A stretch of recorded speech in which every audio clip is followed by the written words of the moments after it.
Bernie, AOC, Mandani are not Democrats. They'll be the first to tell you that. They're democratic socialists, and that's a very different thing, and I don't think people know that yet.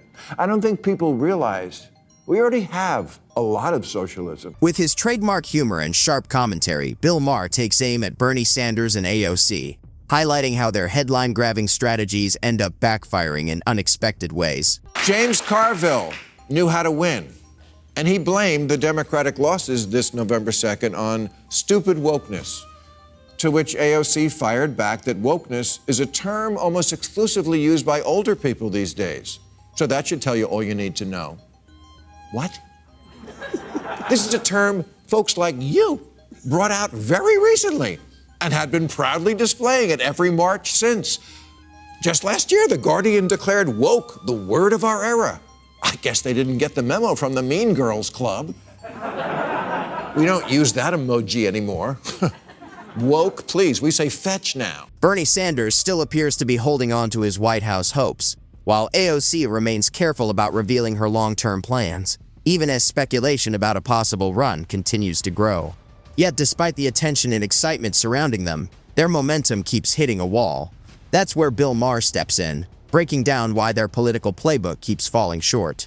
But before we dive in, make sure to hit that subscribe button. Now, let's get started. Democratic socialism is like a dating profile. Things look great until you meet up in the real world. For example, Bernie Sanders, his big thing was always bringing single-payer health care to our country of 340 million. But when liberal, tie-dyed Vermont tried to do it for a population of 626,000, it collapsed like that poor in the Oval Office last week. Bill Maher argues that Bernie Sanders often struggles to turn his ideas into broad voter support. Whether Sanders embraces the label or not, Maher says many people still view his platform through the lens of socialism. From higher taxes on the wealthy to his long-running push for universal health care, Maher believes these policies may energize progressive voters, but often have a harder time winning over the broader electorate. To make his case, Maher points to Sanders' home state of Vermont, where efforts to establish a single-payer healthcare system faced major challenges and ultimately fell short of expectations. For Maher, that experience serves as a real-world example of a larger problem. He argues that sweeping reform proposals can sound compelling in theory, but frequently run into resistance when it comes time to put them into practice, especially when voters become concerned about the size and role of government. His conclusion is straightforward. Powerful ideas and inspiring speeches aren't enough on their own. Political success usually comes down to practical solutions, clear messaging, public trust, proven results, and good timing. I don't think people realize we already have a lot of socialism. Social Security, Medicare, Medicaid, unemployment insurance, food stamps, veterans benefits, Pell Grants, COVID-era payments, farm subsidies, disability payments, Fannie Mae, Freddie Mac, corporate bailouts, and the jobs program that is building weapons the Pentagon doesn't even want. All that is socialism. Maher also argues that one of the biggest reasons Bernie Sanders and AOC struggle to build lasting momentum is the Democratic Socialist label itself. In his view, that label sets them apart from mainstream Democrats in the eyes of many voters. While most Democrats are seen as supporting reform within a capitalist system, Democratic Socialists are often perceived as favoring a much larger government role in the economy. According to Maher, that distinction carries real political consequences. For many Americans, the word socialist still raises concerns about government overreach, economic instability, and too much centralized control. Even when Sanders and AOC present more moderate versions of their policies, Maher believes the label alone can make some voters uneasy. He argues that while the Democratic Socialist identity helps energize a passionate progressive following, it can also limit their broader appeal. In the end, Maher contends that what excites a loyal base doesn't always translate into support from moderates and swing voters, making it harder to succeed on the national stage. The DSA are radicals about this concept, and radical economic policy is always ineluctably married to radical social policy. Their platform, for example, calls for completely open borders. They're for what Biden was doing, but more. You think you're going to win an election on that? This just seems like more extremism at a time when Americans are begging both parties, please, could just one of you act normal? Maher believes fear is a major reason many Americans remain cautious about democratic socialism. In his view, some voters worry that handing more power to leaders with those ideas could make existing problems even harder to manage. Issues like immigration, economic challenges, and growing government spending are already concerns for many people, and Maher argues that those worries shape how voters evaluate political alternatives. He points to ongoing debates surrounding border policy and government involvement in major issues, suggesting that some Americans fear democratic socialist proposals could lead to even greater levels of government control.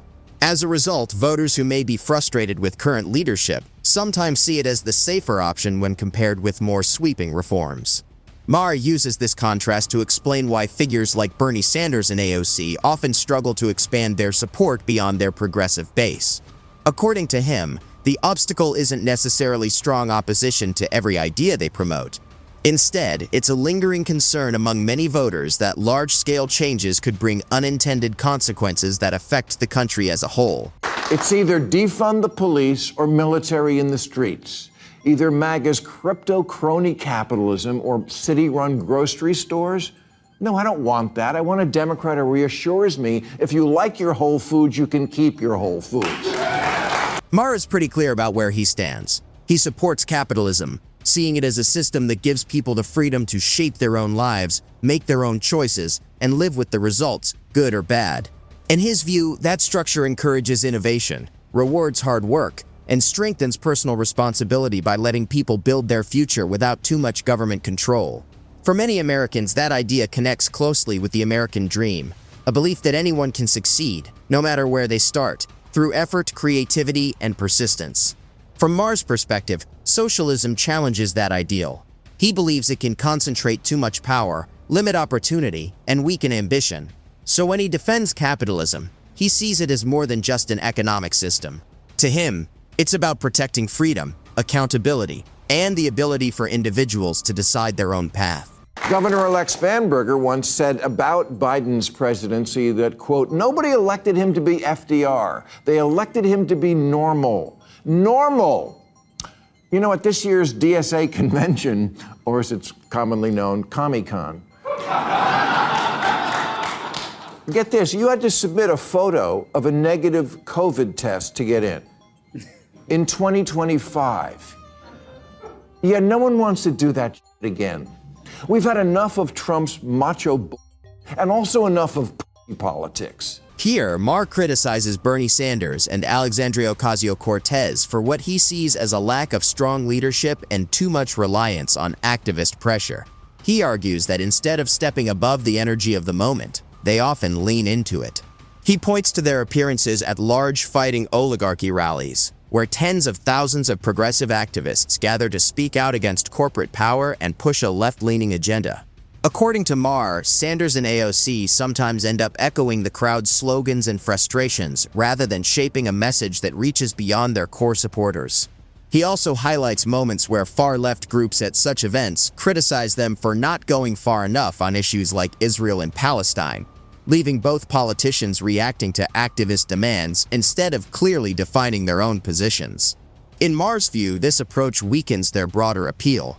By blending into the loudest voices, instead of asserting control over the message, he argues they risk alienating moderates and making it harder to connect with a wider national audience. These democratic socialists at another of their conventions, they were told to make jazz hands instead of clapping, lest some delegates suffer sensory overload. And also, and I'm not joking, they were told not to be wearing, any aggressive scents. Please don't go into that space with anything that's like an aggressive scent, for instance, right? Because that's going to be difficult for people. Oh, for sake. This. Maher says this is exactly the kind of activist rhetoric he expected Bernie Sanders and Alexandria Ocasio-Cortez to push back against, but instead they often seem to go along with it. He points to moments where activist spaces introduce unusual norms, like a conference where attendees were asked to clap in a very controlled way to avoid sensory overload. For Maher, it raises a simple question. How does clapping become something controversial or even restricted? He argues that instead of challenging these kinds of ideas, senators and AOC sometimes appear to accept them, even if quietly. In his view, leaders should be setting boundaries, not simply absorbing every new activist trend.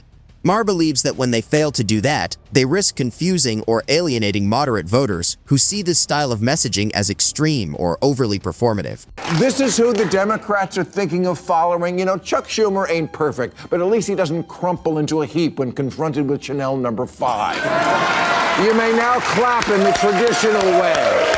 Thank you very much. In this clip, Maher, who often criticizes Chuck Schumer, actually gives him some credit, pointing to deeper divisions inside the Democratic Party. He says Schumer at least knows when to stand his ground instead of going along with every wave of activist pressure. One example, Maher notes, is Schumer's strong criticism of rising anti-Semitism on the American left. As Senate Minority Leader, Schumer delivered speeches and statements calling out slogans like "from the river to the sea" and other rhetoric he viewed as crossing a line, even when it came from within his own party.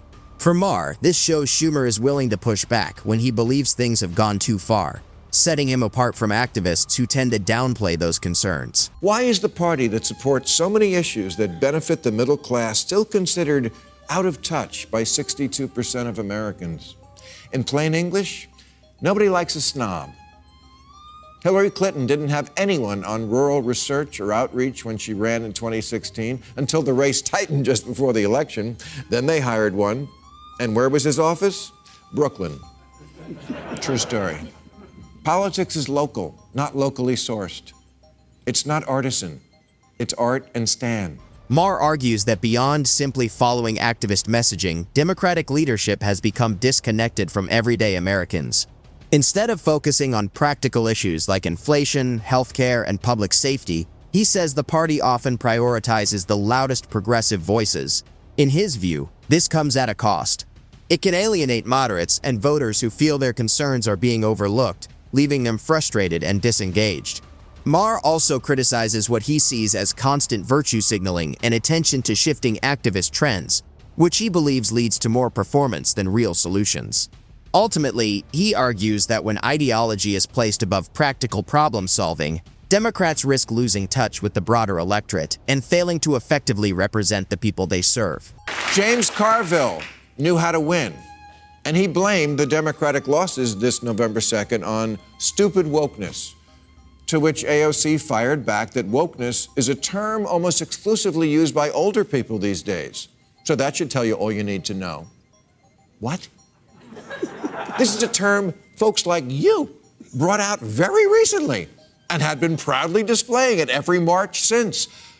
Just last year, The Guardian declared woke the word of our era. I guess they didn't get the memo from the Mean Girls Club. We don't use that emoji anymore. Woke, please. We say fetch now. It's interesting that Alexandria Ocasio-Cortez is now trying to step away from the term woke, even though it has been a common theme in many of her rallies and public appearances. While she may reject the label, critics say her rhetoric and actions often reflect the same ideas tied to progressive activist politics.